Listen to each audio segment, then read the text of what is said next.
5 മാസം മുതൽ 5 വയസ്സ് വരെ നീളുന്നു നമ്മുടെ നാട്ടിലെ കുഞ്ഞുങ്ങൾക്ക് നേരെയുള്ള ലൈംഗിക അതിക്രമങ്ങൾ. കേരളത്തിൽ ഉൾപ്പെടെ കുഞ്ഞുങ്ങൾ ദിനംപ്രതി ലൈംഗിക അതിക്രമത്തിന് ഇരയാകുമ്പോൾ മാനസിക വൈകല്യമാണോ അതോ ലൈംഗിക ദാരിദ്ര്യമാണോ ഈ ക്രൂരതകൾക്ക് പിന്നിൽ എന്നതറിയില്ല.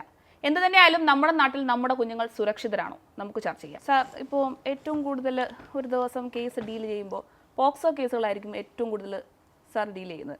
അപ്പം ഒരു ദിവസം എത്ര പോക്സോ കേസുകൾ വീതം വരാറുണ്ട്? അങ്ങനെ കൂടുതൽ ഈ ചോദ്യത്തിൽ നിന്ന് തന്നെ തുടങ്ങാം. കൂടുതൽ പോക്സോ കേസുകളല്ല, ക്രിമിനൽ സൈഡുള്ള കേസുകളാണ്. അതിൽ ഒരുപാട് പോക്സോ കേസുകൾ ഉണ്ടാകാറുണ്ട്. അപ്പോൾ ഒരു ദിവസം ഇത്ര എണ്ണം എന്നുള്ളതിലില്ല. പക്ഷെ മൊത്തത്തിൽ കേരളത്തിലായാലും നാഷണൽ ലെവലിലായാലും ഒരുപാട് വർധനവ് വരുന്നുണ്ട്. അതിശക്തമായിട്ടുള്ള നിയമങ്ങളുണ്ടെങ്കിൽ പോലും പലതും ദുരുപയോഗപ്പെടുത്തിക്കൊണ്ടും ഇപ്പോൾ ഈ അടുത്ത കാലത്ത് കഴിഞ്ഞ വർഷം ഇറങ്ങിയ റിപ്പോർട്ട് അനുസരിച്ച് 3000-ലധികം വ്യാജ പോക്സോ കേസുകൾ ഭർത്താവിനെതിരെ അല്ലെങ്കിൽ വേറൊരു മറ്റൊരു സുഹൃത്തിനെതിരെ ഒരുപാട് വ്യാജ പരാതികൾ കൊടുക്കുന്നുണ്ട്. ഇതെല്ലാം യഥാർത്ഥത്തിലുള്ള സംഭവങ്ങളെ ചിലപ്പോൾ യഥാർത്ഥ കാരണത്തിലുള്ള ഫേക്ക് ന്യൂസ് ഇതുപോലുള്ള പരാതികൾ ഉണ്ടാകുന്നത് കൊണ്ട് യഥാർത്ഥത്തിലുള്ള ഇത് പലതും മറഞ്ഞു പോകാനും ഇടവരുന്നുണ്ട്. അതൊരു ദൂരവ്യാപകമായിട്ടുള്ള പ്രത്യാഘാതങ്ങളിലേക്ക് നയിക്കപ്പെടുന്നതാണ്. ഇപ്പം സാർ ഈ ലേറ്റസ്റ്റ് ആയിട്ട് ഒരു ന്യൂസ് കണ്ടിരുന്നു. അതായത് 7 മാസം പ്രായമുള്ള ഒരു കുഞ്ഞ്, ആ കുഞ്ഞിനെ ഒരു ബംഗാളി വീട്ടിൽ വന്ന് കുഞ്ഞിനെ തട്ടിക്കൊണ്ടു പോകുന്നു, ഫുട്പാത്തിലിട്ട് അതിനെ റേപ്പ് ചെയ്യുന്നു. അതായത് 7 മാസം മാത്രം പ്രായമേ ഉള്ളൂ കുഞ്ഞിന്റെ സ്വകാര്യ ഭാഗങ്ങൾ ഉൾപ്പെടെ വലിയ രീതിയിലുള്ള മുറിവ് സൃഷ്ടിക്കപ്പെടുന്നു. അപ്പോൾ അവിടെ നാട്ടുകാരെല്ലാം കൂടി അയാളെ പിടിച്ചു. ഇപ്പം അത് ഒരു വലിയ രീതിയിലുള്ളൊരു കേസ് മുന്നോട്ട് പോയിക്കൊണ്ടിരിക്കുകയാണ്. അതുപോലെ തന്നെ കോട്ടയത്ത് ഒരു 5 വയസ്സുള്ള പെൺകുഞ്ഞിനെ രണ്ടാനച്ഛൻ മൃഗീയമായിട്ട് കൊലപ്പെടുത്തുകയാണ്. അതായത് പീഡിപ്പിച്ചിട്ട് കൊലപ്പെടുത്തുകയാണ്. ആ കുഞ്ഞിന്റെ ശരീരത്ത് 67 മുറിവുകൾ ഉണ്ടായിരുന്നു. അതായത് കത്തി, ചട്ടി ഇതൊക്കെ ഉപയോഗിച്ച് അതിനെ നല്ല ശരിക്കും ഉപദ്രവിച്ചിട്ടാണ്, അതിനെ കൊല്ലാൻ വേണ്ടി തന്നെയാണ് ആ രണ്ടാനച്ഛൻ അത് ചെയ്തത്. അപ്പം ഓരോ ദിവസവും ഈ മുതിർന്ന ആൾക്കാരോടല്ല, ഈ 5 വയസ്സിന് താഴെയുള്ള കുഞ്ഞുങ്ങളോടാണ് ഇത്തരത്തിലുള്ള ക്രൂരതകൾ വരുന്നത്. അങ്ങനത്തെ എന്തെങ്കിലും ഒരു കേസ് സാർ ഇതിനു മുന്നേ ഡീൽ ചെയ്തിട്ടുണ്ടോ? ഞാൻ അത്തരം ഒരു കേസ് ഡീൽ ചെയ്തിട്ടില്ല. പക്ഷേ വാർത്തകളിലൂടെയും പത്രമാധ്യമങ്ങളിലൂടെയൊക്കെ വായിക്കാനിടെ വന്നിട്ടുണ്ട്. അതിനെക്കുറിച്ച് ചർച്ച ചെയ്യാറുണ്ട്. ഇത്തരത്തിലുള്ള പോക്സോ കേസുകൾ എന്ന് പറയുന്നത് തന്നെ കുട്ടികളുടെ സംരക്ഷണത്തിൽ, ലൈംഗിക അതിക്രമങ്ങളിൽ നിന്ന് കുട്ടികളെ സംരക്ഷിക്കുക എന്ന് ഉദ്ദേശിച്ചുകൊണ്ട് പാർലമെൻറ്റ് 2012 പാസ്സാക്കിയിട്ടുള്ളതാണ്. അത് എത്രമാത്രം എഫക്റ്റീവാണെന്നുള്ളത് ദിനംപ്രതി ഇത് വർദ്ധിക്കുന്നുണ്ട്. വർഷങ്ങളിൽ 21% വെച്ചിട്ടുള്ള വർധനവെല്ലാം കാണുന്നുണ്ട്. അപ്പോൾ ഇത് എത്രത്തോളം എഫക്റ്റീവ് ആകുന്നുള്ളതെന്നാണ് നമ്മളവിടെയാണ് നിയമപരമായിട്ട് ചർച്ച ചെയ്യേണ്ടത്. കാരണം കൂടുതലും ഇത് കുടുംബത്തിൽ നിന്നാണ് പലപ്പോഴും ഇത് ഉണ്ടാകുന്നത്. അധ്യാപകരിൽ നിന്നും ചില മറ്റു ബന്ധുമിത്രാദികളിൽ നിന്നും ഉണ്ടെങ്കിൽ പോലും കുടുംബത്തിൽ കുട്ടികൾ സുരക്ഷിതരല്ല എന്നുള്ളതാണ് കൂടുതലായിട്ട് ഉയർന്നു വരുന്ന വലിയൊരു ചോദ്യം. അതിനെല്ലാം തടയിടാൻ വേണ്ടിയിട്ടുള്ളതാണ് പോക്സോ കേസ്. പക്ഷെ ഞാൻ നേരത്തെ പറഞ്ഞതുപോലെ തന്നെ ഒത്തിരി ഫേക്ക് വ്യാജ പരാതികൾ ഭർത്താവിനെതിരെ അല്ലെങ്കിൽ സുഹൃത്തിനെതിരെയെല്ലാം പക വീട്ടുവാൻ വേണ്ടി അല്ലെങ്കിൽ അവരെ കൊടുക്കുവാൻ വേണ്ടി അല്ലെങ്കിൽ അസാൻമാർഗിക മാർഗത്തിലൂടെ എന്തെങ്കിലും കിട്ടുവാൻ വേണ്ടിയെല്ലാം ഇത് ദുരുപയോഗം ചെയ്യുന്നത് ഒരുപാട് വാർത്തകൾ വരുന്നുണ്ട്. അപ്പോൾ അത് അത്രത്തോളം ശ്ലാഘനീയമല്ല. അപ്പം അതിനും കൂടിയുള്ള ഒരു റിഫോർമേറ്റീവായിട്ടുള്ള ഒരു ശക്തമായിട്ടുള്ള അമെൻമെൻറ്റും കാര്യങ്ങളൊക്കെ അതിൽ വേണ്ടതുണ്ട്. ഇതുമായി ബന്ധപ്പെട്ട് 2018 ഒരു യൂണിയൻ ക്യാബിനറ്റിൻ്റെ ഒരു ഓർഡിനൻസ് ഉണ്ടായിരുന്നു. ഇത്തരത്തിലുള്ള ഒരു സൈക്കോപാത്തുകൾ എന്ന് തന്നെ ഞാൻ വിശേഷിപ്പിക്കാൻ ആഗ്രഹിക്കുന്നു. അവർ ഈ പിഞ്ചു കുഞ്ഞുങ്ങളെ ഇത്തരം അതിക്രൂരമായി പീഡിപ്പിക്കപ്പെടുമ്പോൾ അത് സമൂഹത്തിന് വലിയൊരു വിപത്ത്, വലിയൊരു തെറ്റായ വളരെ ഗുരുതരമായിട്ടുള്ള ഒരു സന്ദേശമാണ് നൽകുന്നത്. അപ്പോൾ അതിനെതിരെ ആ ഓർഡിനൻസിൽ തന്നെ സുപ്രീം കോടതിയിൽ അവർക്ക് സമർപ്പിക്കുകയും ചെയ്തു. വധശിക്ഷ നൽകണമെന്നാണ് അതിൽ ആ ഓർഡിനൻസിൽ അത് പാർലമെൻറ്റ് പാസ്സാക്കിയത്. യൂണിയൻ ക്യാബിനറ്റിൽ സുപ്രീം കോടതിക്ക് സമർപ്പിക്കുകയും ചെയ്തു. പക്ഷേ വധശിക്ഷയ്ക്ക് അതുമായിട്ട് ഒരു വർമ്മ കമ്മിറ്റിയും രൂപീകൃതമായിരുന്നു 2000. അതിലെല്ലാം പറയുന്നത് വധശിക്ഷ റെയറസ്റ്റ് ഓഫ് റെയർ കേസിൽ മാത്രമേ നമുക്ക് നൽകാൻ പാടുള്ളൂ എന്നുള്ളതാണ്. 2008 ബച്ചൻ സിംഗിൻ്റെ കേസായാലും 11 മച്ചി സിംഗിൻ്റെ കേസായാലും റയറസ്റ്റ് ഓഫ് റെയർ കേസിൽ മാത്രമാണ് വധശിക്ഷയ്ക്ക് കൊടുക്കാൻ പാടുള്ളൂ എന്നുള്ളതാണ്. പക്ഷെ ഇത്തരത്തിലുള്ള കുറ്റകൃത്യങ്ങൾ ആവർത്തിക്കുമ്പോൾ മനുഷ്യ മനസാക്ഷിക്ക് നിരക്കാത്തതായതുകൊണ്ട് എല്ലാവരും ഒരു മനസ്സല്ലേ, സമൂഹത്തിൻ്റെ ഒറ്റ മനസ്സെന്ന് പറയുന്നത് ഇത്തരത്തിലുള്ള കാപാലികന്മാർ സമൂഹത്തിൽ വേണ്ട എന്നുള്ള സന്ദേശമാണ്. അങ്ങനെ പറഞ്ഞു പോകേണ്ടി വരുന്നു. ഞാൻ വധശിക്ഷയ്ക്ക് അനുകൂലമായിട്ടല്ല സംസാരിക്കുക, പക്ഷെ ഇത്തരത്തിലുള്ള പിഞ്ചു കുഞ്ഞുങ്ങളോട് അതിക്രൂരമായി നടത്തുന്നു. അങ്ങനെ കുഞ്ഞുങ്ങളോട് ഇങ്ങനെ ക്രൂരത കാണിക്കുമ്പോൾ ശരിക്കും പറഞ്ഞാൽ വധശിക്ഷ തന്നെയല്ലേ കൊടുക്കുന്നത്? വധശിക്ഷ തന്നെ. അതിന് നിയമരംഗത്ത് 2 തരത്തിലുള്ള ചർച്ചകൾ നടക്കുന്നുണ്ട്. കാരണം ഒരു കുറ്റവാളി ഒരിക്കലും ഒരു മനുഷ്യൻ, ഒരു കുഞ്ഞ് ജനിക്കുമ്പോൾ ആ കുറ്റവാളിയായിട്ടല്ല ജനിക്കുന്നത്. അത് അതിനെതിരെ ഒരു കോൺട്രവേഴ്ഷ്യൽ ആയിട്ടുള്ളൊരു വാദമാണ് നടക്കുന്നത്. കാരണം ഒരു വ്യക്തിയെ കുറ്റവാളിയാക്കുന്നതിൽ സമൂഹത്തിന് വലിയ പങ്കുണ്ടെന്നാണ് പറയുന്നത്. നമ്മുടെ കുടുംബാന്തരീക്ഷം, അധ്യാപകർ, സാമൂഹിക നമ്മുടെ സഹപാഠികൾ, സുഹൃത്തുക്കൾ, നാം അടങ്ങുന്ന, താങ്കളും ഞാനും അടങ്ങുന്ന പോലും ഒരു കുറ്റവാളിക്കൊരു പങ്കുണ്ടാകുന്നു എന്നുള്ളതാണ് കുറ്റവാളി ജനിക്കുന്നതിൽ. ആരും കുറ്റവാളിയായിട്ട് ജനിക്കുന്നില്ല. പ്യൂറസ്റ്റ് ഫോമിലാണ് മനുഷ്യൻ്റെ ജനനം. പക്ഷേ അവിടെ എവിടെയൊക്കെയോ നമ്മൾ പാകപ്പിഴകൾ സംഭവിച്ചിട്ടുണ്ട്. അതിനെക്കുറിച്ചുള്ള വലിയൊരു ചർച്ചകൾ ലോകത്ത് ഗ്ലോബലി സംഭവിക്കുന്നുണ്ട്, ഇന്ത്യയിൽ പ്രത്യേകിച്ച് സംഭവിക്കുന്നുണ്ട്. അത് തന്നെയാണ് ഞാൻ ജെയിൻ വർമ്മ കമ്മിറ്റിൻ്റെ കാര്യം കൂടി പറഞ്ഞത്. അപ്പം ഈ ഇങ്ങനെ ഒരു സാധാരണക്കാരന് ഇപ്പം ഇങ്ങനൊരു കുഞ്ഞിൻ്റെ കേസ് വരുന്നു. അപ്പം നമുക്ക് എങ്ങനെ ആ കോടതിയിലെ ആ പ്രൊസീജിയേഴ്സ് എന്തൊക്കെയാണ്? ഇപ്പോൾ ഒരു സാധാരണക്കാരൻ ഒരു കോടതിയിൽ ചെന്ന് കഴിഞ്ഞാൽ അതെങ്ങനെയായിരിക്കും ആദ്യത്തെ ആ ഒരു പ്രൊസീജിയർ? പോക്സോ കേസിനെ കുറിച്ചാണെങ്കിൽ ഒരു കുട്ടിയെ ഒന്നില്ലെങ്കിൽ കൂടുതൽ റിപ്പോർട്ട് ചെയ്യുന്നത് ടീച്ചേഴ്സ് ആയിരിക്കും. ചിലപ്പോൾ കുട്ടികളുടെ അതുവരെ ഇല്ലാത്ത ഒരു ബിഹേവിയറൽ പാറ്റേണിലുള്ള ചേഞ്ച് മൂലം, അല്ലെങ്കിൽ കുടുംബത്തിൽ നിന്ന് തന്നെ ചിലവർ റിപ്പോർട്ട് ചെയ്യും. അപ്പോൾ അവരെ അടുത്ത് വിളിച്ച് വാത്സല്യപൂർവ്വം കാര്യങ്ങൾ ചോദിക്കുമ്പോൾ ചിലപ്പോൾ ഈ കുട്ടികൾ കാരണങ്ങളെല്ലാം പറയാറുണ്ട്. അപ്പോൾ അവിടുത്തെ ഒരു പോക്സോ ആക്ട് പ്രകാരം റിപ്പോർട്ട് ചെയ്യപ്പെടുന്ന പ്രൊഹിബിഷൻ ഓഫീസറുണ്ട്.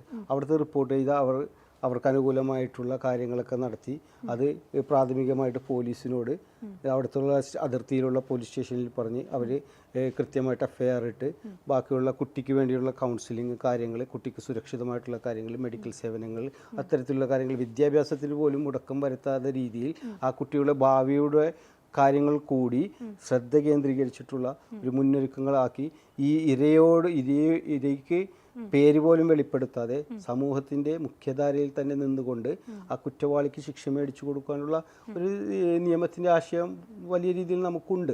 അപ്പോൾ പ്രാഥമികമായി അതാണ് ചെയ്യുന്നത്. പ്രൊഹിബിഷൻ ഓഫീസറിലെ കണ്ട് പിന്നെ ശേഷം അവർ ഈ കുട്ടിയുമായി ഇതാക്കി ഈ കുട്ടിയുടെ മൊഴിയോ അല്ലെങ്കിൽ മാതാവിൻ്റെ മൊഴിയോ ടീച്ചറിൻ്റെ മൊഴിയോ എടുത്തുകൊണ്ട് പോലീസിൽ അധികാരികപ്പെട്ട പോലീസിന് രേഖപ്പെടുത്തി പോലീസ് FIR ഇട്ടുകൊണ്ടാണ് പ്രാഥമികമായിട്ടുള്ള അതിൻ്റെ സ്റ്റെപ്സ് തുടങ്ങുന്നത്. പിന്നീട് അത് ചാർജ് ഷീറ്റ് ഫയൽ ചെയ്ത് പിന്നെ കോടതിയിൽ വരും. ഉടനടി അത് ഗുരുതരമാണ് കോഗ്നൈസ് ഉണ്ടെങ്കിൽ അപ്പോൾ ഉടനടി പ്രതിയെ അറസ്റ്റ് ചെയ്തുകൊണ്ട് ബാക്കിയുള്ള പ്രൊസീജിയേഴ്സ് എല്ലാം ആരംഭിക്കുന്നതാണ്. ഇപ്പം ഇരയാക്കപ്പെട്ട കുട്ടി പ്രതിസ്ഥാനത്ത് നിൽക്കുന്നയാൾ കുറച്ച് പിടിപാടുള്ള ആളാണെന്നുണ്ടെങ്കിൽ ആ സാധാരണക്കാരന് ഏത് രീതിയിലുള്ള നീതിയായിരിക്കും, എങ്ങനെയായിരിക്കും അവിടെ നീതി നടപ്പാക്കുന്നത്? ഇന്ത്യയിൽ തന്നെയല്ല എവിടെയും നീതി സമ്പ്രദായത്തിൽ പറയുന്നത് കുറ്റവാളി എന്നുള്ളതാണ്.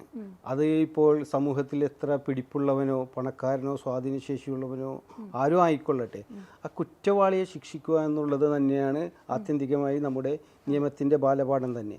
അപ്പോൾ സമൂഹത്തിൽ അത്തരം സ്വാധീനമുള്ളവരുണ്ടെങ്കിൽ പോലും അതിജീവിതയ്ക്ക് അത്തരത്തിലുള്ള പ്രൊട്ടക്ഷൻ നൽകാനുള്ള നിയമ സംഹിത തന്നെയാണ് നമുക്ക് രൂപീകൃതമായിട്ടുള്ളത്. പലപ്പോഴും ഞാൻ ഇരാന്ന് ഉപയോഗിച്ചു. അതിജീവിത എന്നുള്ളതാണ് എക്സാക്റ്റ് വേർഡെന്ന് നിയമരംഗത്തും വിധിന്യായങ്ങളും ഉള്ളതും കൂടിയാണ്.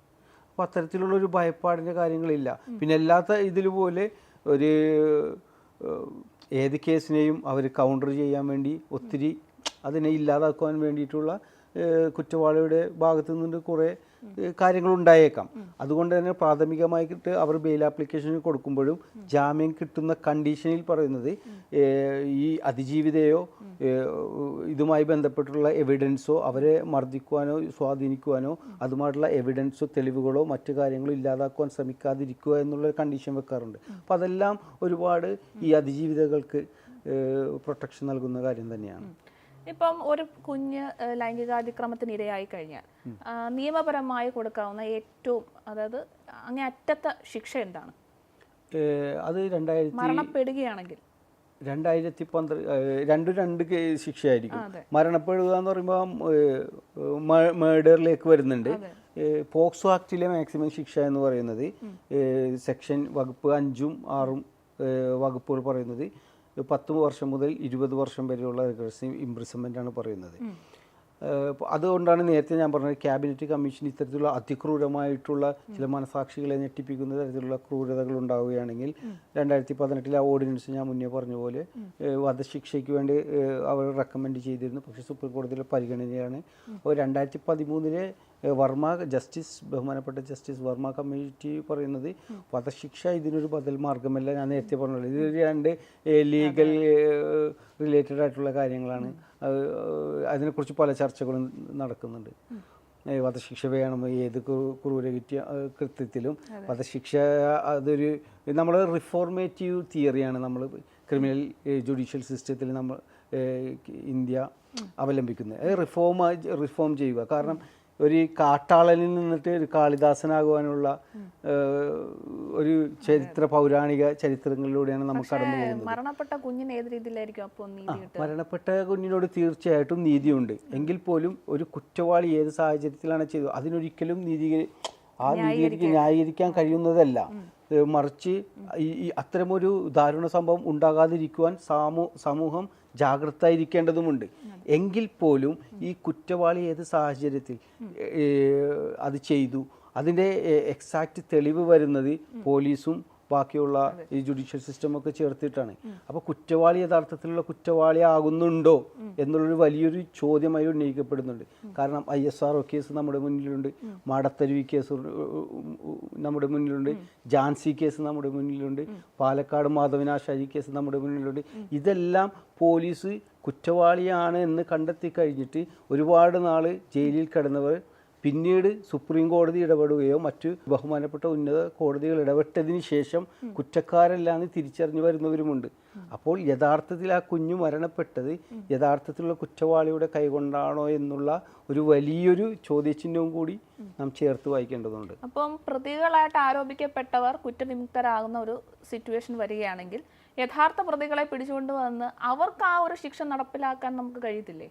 തീർച്ചയായിട്ടും 90-95% യഥാർത്ഥത്തിലുള്ള പ്രതികളെ തന്നെ ശിക്ഷിക്കുന്നുണ്ട്. മറുഭാഗത്ത് ഇത്തരത്തിലുള്ള എക്സംഷനും കൂടിയുണ്ട്. ഇപ്പോൾ മർഡർ കേസിൽ പലപ്പോഴും പലരും നേരിട്ട് കാണണമെന്നില്ല, കുത്തുകൊണ്ടോ മരണപ്പെടുന്നുണ്ട്. അവർ സാഹചര്യ തെളിവുകളും മറ്റ് അനുബന്ധ തെളിവുകളും കൂടെ ചേർത്തുകൊണ്ടാണ് അതിനെ വ്യാഖ്യാനിക്കപ്പെടുന്നത് കുറ്റവാളിയാണോ എന്നുള്ളത്. അത്തരത്തിലുള്ളൊരു പ്രഹേളിക അതിലുണ്ട്. നിയമം വലിയ ഒരു സങ്കീർണമായിട്ടുള്ളൊരു കടലെന്ന പോലെ നമുക്ക് ആഴങ്ങളിൽ നിന്ന് മുത്തെടുക്കുന്ന പോലെ അരിച്ചരിച്ചെടുത്തിട്ടാണ് ഓരോ ബഹുമാനപ്പെട്ട ജഡ്ജസ് ഇതിനെതിരെ കുറ്റവാളിയെ കണ്ടെത്തി ഉചിതമായിട്ടുള്ള നിയമപ്രകാരമുള്ള ശിക്ഷ കൊടുക്കുന്നത്. ഇതൊരു വലിയൊരു പ്രഹേളികയാണ്. അപ്പം അതിൽ നിന്നിട്ട് കുറ്റക്കാരെ രക്ഷപ്പെടാതെ ഒരു നിരപരാധിയും ശിക്ഷിക്കപ്പെടാതെ തുല്യനീതി നടപ്പിലാക്കുവാനുള്ള ഒരു രീതിയാണ് നാം അവലംബിച്ചു വരുന്നത്. പക്ഷേ സാർ, ഞാൻ ചോദിക്കട്ടെ, ഇപ്പോഴത്തെ തലമുറയിൽ ഏത് കുഞ്ഞിനെ എടുത്താലും അവർ ഒരു ഭീഷണിയുടെ നടുവിലല്ലേ ഇപ്പോൾ ജീവിക്കുന്നത്? അതായത് ഇപ്പം സാറ് പറഞ്ഞ പോലെ കുറ്റം ചെയ്തവർ അവരുടെ സാമൂഹികമായിട്ടുള്ള മാറ്റങ്ങൾ കൊണ്ടായിരിക്കും അവർ കുറ്റക്കാരായത്. അതായത് സമൂഹമാണ് ഒരു മനുഷ്യനെ കുറ്റക്കാരനാക്കി മാറ്റുന്നത്. അതിനകത്ത് സമൂഹത്തിന് വലിയൊരു പങ്കുണ്ട് എന്ന് പറയുന്നു. അപ്പോൾ ജനിച്ചു വീഴുന്ന കുഞ്ഞുങ്ങൾ മുതൽ ഇപ്പോൾ ഉള്ള പെൺകുട്ടികൾ വരെ ഇങ്ങനെയുള്ള കുറ്റക്കാരുടെ നടുവിലാണ് അല്ലെങ്കിൽ കുറ്റവാളികളുടെ ഇടയിലാണ് ജീവിക്കുന്നത്. അപ്പം അവർ ദിനം പ്രതി പേടിച്ച് ജീവിക്കേണ്ട ഒരു അവസ്ഥയല്ലേ വരുന്നത്?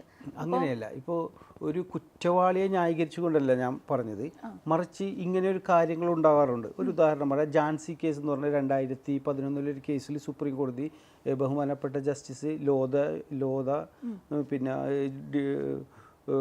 മറ്റൊരു ജഡ്ജും കൂടെ ഉണ്ട്, ഷേണായി ആണോ എന്ന് എനിക്കറിയില്ല, അപ്പോൾ അവരുടെ വിധിന്യായത്തിൽ ഈ ഉത്തർപ്രദേശിലെ ജാൻസി എന്ന ജില്ലയിൽ സംഭവിച്ചതാണ്.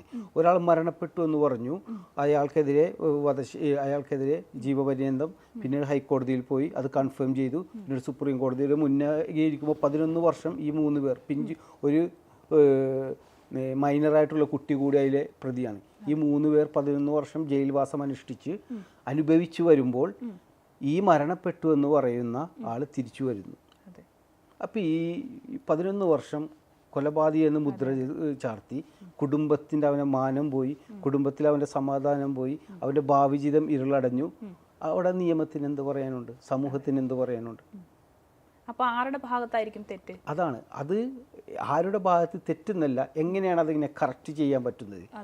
1000 കുറ്റവാളികൾ ശിക്ഷിക്കപ്പെട്ടാലും ഒരു നിരപരാധിയും രക്ഷപ്പെട്ടാൽ ഒരു നിരപരാധിയും ശിക്ഷിക്കപ്പെടരുത് എന്നുള്ള തത്വാധിഷ്ഠിതമായ നീതിയുക്തമായിട്ടുള്ള ഒരു തിയറിയുമെല്ലാണ് നമ്മളെല്ലാം ഇരിക്കുന്നത്.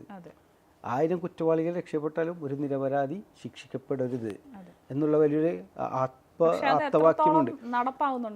നടപ്പാകുന്നതിൽ ജുഡീഷ്യറിയും പോലീസും മാത്രമല്ല സമൂഹത്തിൻ്റെ ഭാഗത്തു നിന്നും ഉണ്ടാകുന്നുണ്ട്.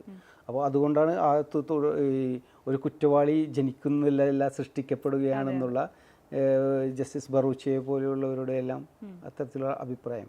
അതിന് സമൂഹത്തിൽ നിന്നും നാം പഠിക്കുന്ന വിദ്യാലയങ്ങളിൽ നിന്ന്, അധ്യാപകരിൽ നിന്ന്, രക്ഷിതാകർത്താക്കളിൽ നിന്ന് ഇവരുടെ എല്ലാം കൂട്ടായ പ്രവർത്തനമാണ്. ഇത് ജുഡീഷ്യറിയുടെ മാത്രം ഭാഗമല്ല, അല്ലെങ്കിൽ പോലീസ് ഇൻവെസ്റ്റിഗേഷൻ ഏജൻസിയുടെ ഭാഗമല്ല.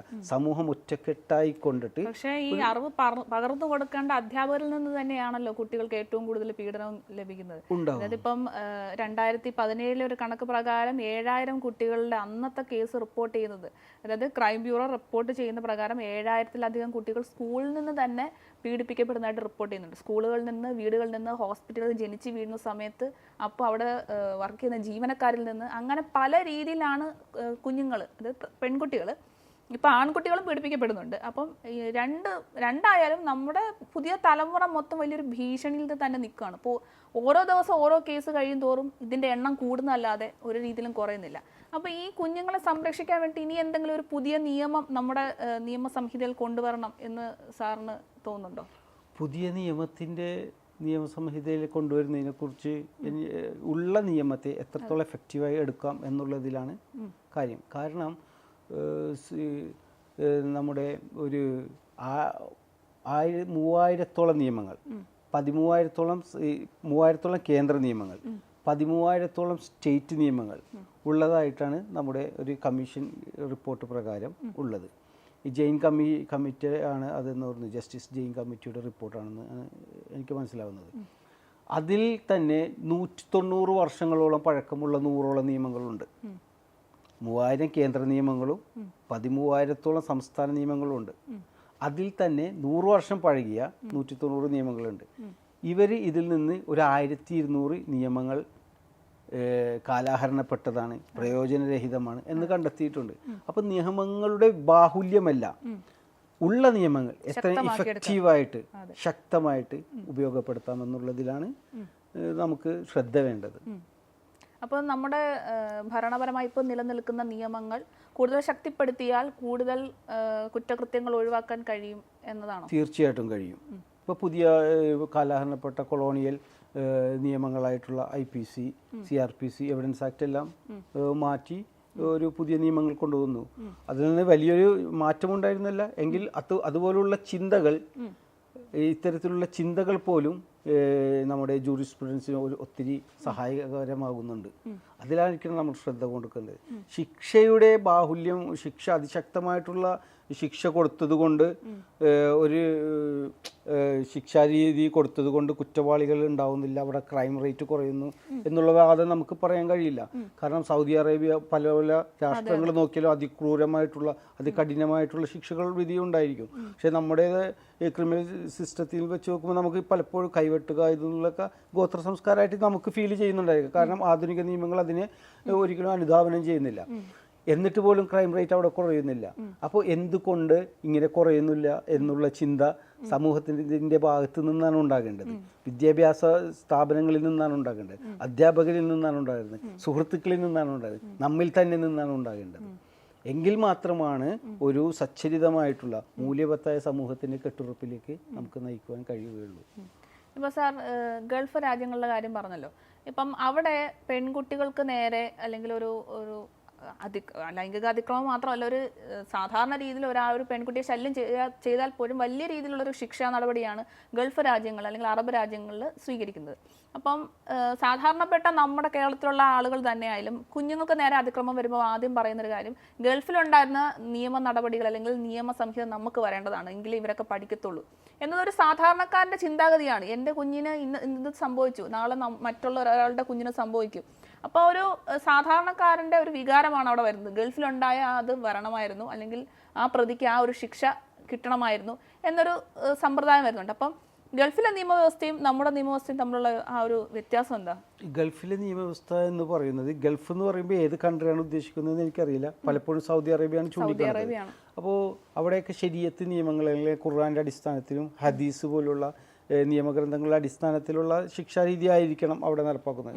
നമ്മുടെ അതിൽ നിന്നിട്ട് മാറി നമ്മൾ നൂറ്റാണ്ടുകളോളം കൊളോണിയൽ ഒരു സമ്പ്രദായത്തിൻ്റെതായിരുന്നു. അതിനു മുമ്പുണ്ടായിരുന്ന നമ്മുടെ തദ്ദേശീയമായിട്ടുള്ള നിയമങ്ങളുണ്ടായിരുന്നു. അപ്പോൾ ഗോത്ര നിയമങ്ങളും ഒരു സ്റ്റാറ്റ്യൂട്ടറി നിയമങ്ങളും തമ്മിലുള്ള ഒരു വ്യത്യാസത്തിൻ്റെ ഒരു ഇതാണ്. അവർ നടത്തുന്നത് അവരുടെ ശരീഅത്തിൻ്റെ നിയമത്തിൻ്റെ അടിസ്ഥാനത്തിൽ അതാണ് ശരി, ഇതാണ് ശരി എന്നുള്ളതല്ല. അവിടെയും ക്രൈം റേറ്റ് വർദ്ധിക്കുന്നുണ്ട്, ഇവിടെയും ക്രൈം റേറ്റ് വർദ്ധിക്കുന്നു. പിന്നെ നമുക്ക് നമ്മുടെ അടുത്തൊരാൾക്കാണ് അത് സംഭവിക്കുമ്പോൾ നമുക്ക് അതികഠിനമായ ഇത് കിട്ടണമെന്ന് നമ്മൾ ആഗ്രഹിക്കുന്നെങ്കിൽ പോലും, ഞാൻ നേരത്തെ പറഞ്ഞ പോലെ ആ ചെയ്യപ്പെട്ട വ്യക്തി നിരപരാധി ആയിരുന്നെങ്കിലോ പിന്നെ അയാളെ തിരിച്ചുകൊണ്ട്, അതാണ് വധശിക്ഷയുമായി ബന്ധപ്പെട്ടിട്ട് പലപ്പോഴും ഉയർന്നു വരുന്ന വലിയൊരു ചോദ്യമുണ്ട്. പക്ഷേ കേരളത്തിൽ വധശിക്ഷ നടപ്പാക്കിയിട്ടില്ലേ?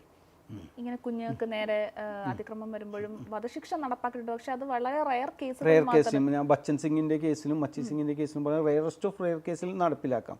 അത് ആ സാമൂഹ്യ പ്രതിയുടെ സാമൂഹ്യ പശ്ചാത്തലം അതൊക്കെ പ്രത്യേകം പറയുന്നുണ്ട്. ഈ കുറ്റകൃത്യത്തിലേക്ക് എങ്ങനെ എത്തപ്പെട്ടു, ഈ കുറ്റകൃത്യത്തിന്റെ കാഠിന്യം, ഇതെല്ലാം മനസ്സിലാക്കി കുറേ ഘടകങ്ങൾ പറയുന്നത്. അതിന്റെ അടിസ്ഥാനത്തിൽ rarest of rare case, grievous കേസിൽ കൊടുക്കാമെന്നുള്ളത് സുപ്രീം കോടതി തിരഞ്ഞെടുത്തിട്ടുണ്ട്. അതിന് തൊട്ട ആനുപാതികമായി പല കമ്മീഷനും വധശിക്ഷ വേണ്ട എന്ന് പറയുന്നുണ്ട്. പക്ഷെ പല പാശ്ചാത്യ രാജ്യങ്ങളും ഇന്നും വധശിക്ഷ വേണ്ടാത്തവരും എന്ന് പറയുന്നുണ്ട്. അതാണ് രണ്ട് തട്ടിലുള്ള ഒരു നിയമവാദഗതികൾ ഇതുമായി പിന്തുടരുന്നുണ്ട്. ഇപ്പൊ ഉത്തര കൊറിയയിലൊക്കെ എന്ന് പറഞ്ഞാൽ സ്പോട്ടിൽ വെടിവെച്ച് കൊല്ലുക. അപ്പോൾ ആ ഒരു നിയമരീതിയായിട്ട് വെച്ച് നോക്കുമ്പോൾ നമ്മളുടെ ഇന്ത്യൻ നിയമങ്ങളൊക്കെ വളരെ കുറച്ചും കൂടെ ലിബറലാണ്.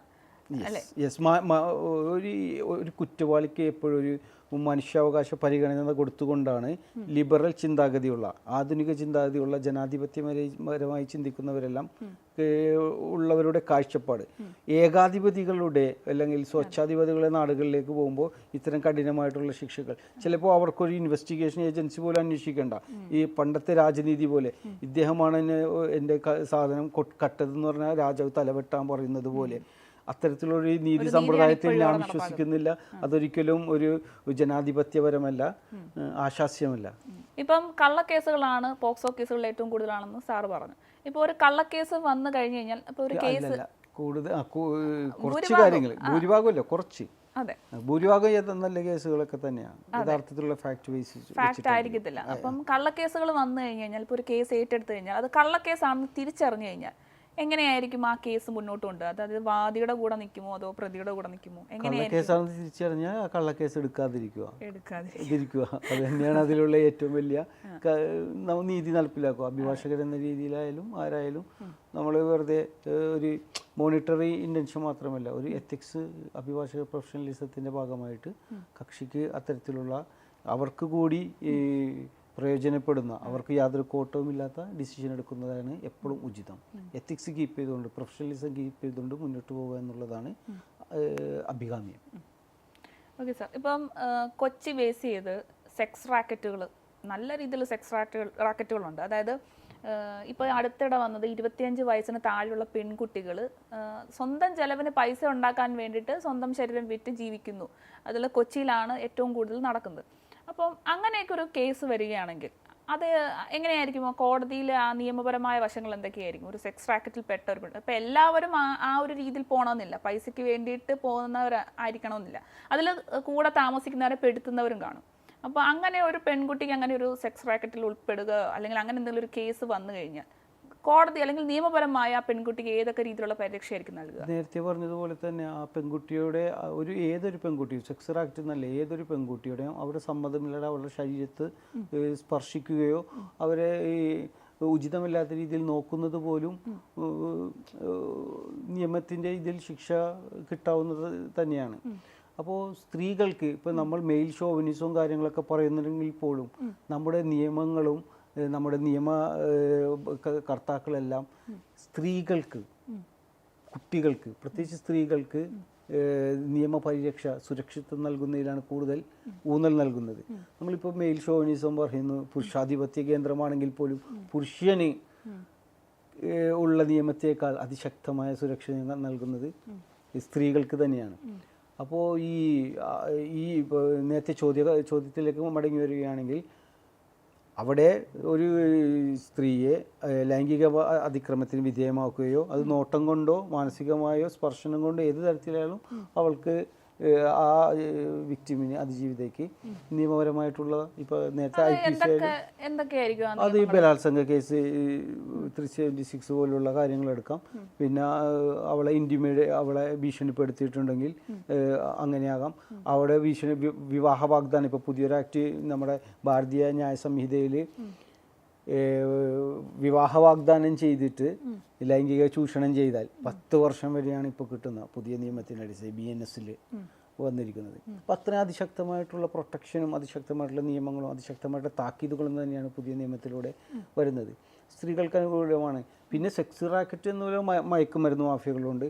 ഇത് ഒരു മെട്രോ സിറ്റിയായി വരുമ്പോൾ എല്ലാ ആഗോളവൽക്കരണത്തിലേക്ക് കടക്കേണ്ടി വരും. അങ്ങനെ പറയുന്നു ഒരു വികസനത്തിൻ്റെതായിട്ടുള്ള പാതകളും ഇത് കുറ്റകൃത്യങ്ങളുടെ വൈറ്റ് കോളർ ക്രൈംസ് ആയാലും ഈ സെക്സ് റാക്കറ്റ് ആയാലും മയക്കുമരുന്നായാലും അത്തരത്തിലുള്ള ഈ പെട്ടെന്ന് പണം സമ്പാദിക്കാനുള്ള